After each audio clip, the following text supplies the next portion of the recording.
Сенсационное открытие. В ирландском графстве Слайго во время сильной бури ветер выкорчевал из земли многовековой бук. Дерево упало на землю, обнажив мощные корни. Этот случай привел к важному археологическому открытию. Оказалось, что в корнях бука были запутаны средневековые кости. Ученые установили, что скелет принадлежал подростку. Останки пролежали в земле несколько веков и так бы и остались незамеченными, если бы не природная катастрофа. Верхняя часть скелета была поднята наверх, тогда как нижняя часть запуталась в корнях дерева.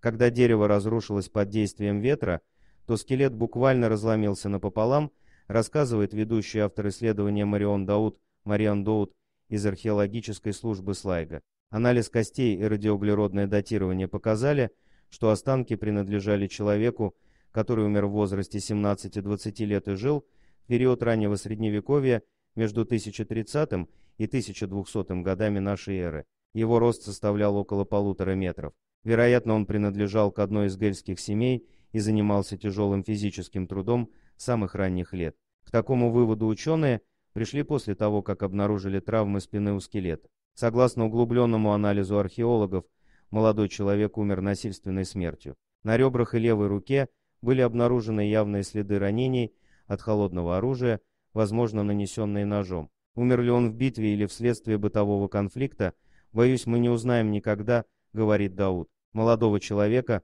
похоронили в соответствии с обрядами христианского погребения. Однако сейчас уже трудно установить, был ли он похоронен на кладбище или в изолированном месте. Исторические записи свидетельствуют о том, что в исследуемой нами локации ранее располагалась церковь и кладбище. Тем не менее, нам не удалось обнаружить никаких следов этих построек, равно как и других скелетов, рассказывает Дауд. Сегодня Дауд и ее коллеги проводят подробный анализ обнаруженных останков и локации, где они покоились в течение столетий. Возможно, в ближайшем будущем археологи смогут больше рассказать о загадочной смерти молодого Гэла. Дорогие друзья, если вам понравилось видео, поставьте лайк, а также подписывайтесь на канал, где найдете еще много интересного.